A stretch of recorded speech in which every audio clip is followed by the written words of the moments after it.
علیکم، آپ دیکھ رہے ہیں کے نیوز ایچ ڈی۔ میں ہوں حارث علی شاہ گیلانی۔ چلتے ہیں آج کی اہم خبروں کی طرف۔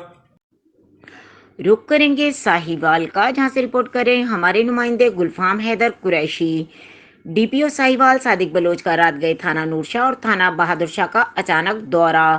تفصیلات کے مطابق ڈی پی او ساہیوال صادق بلوچ نے صدر سرکل کے تھانہ جات نورشاہ اور تھانہ بہادر شاہ کا اچانک دورہ کیا۔ انہوں نے تھانہ جات کی سنتری ڈیوٹی اور حوالات تھانہ کو چیک کیا اور حوالات میں موجود قیدیوں سے استفسار کیا۔ بعد ازاں انہوں نے ملخانہ تھانہ، ریکارڈ تھانہ کو چیک کیا۔ ڈیوٹی پر مامور محرر، فرنٹ ڈیسک سٹاف اور گشت پر مامور نفری کی بھی حاضری کو چیک کیا۔ انہوں نے ڈیوٹی پر مامور افسران، اہلکاران اور مناسب ہدایات دیں۔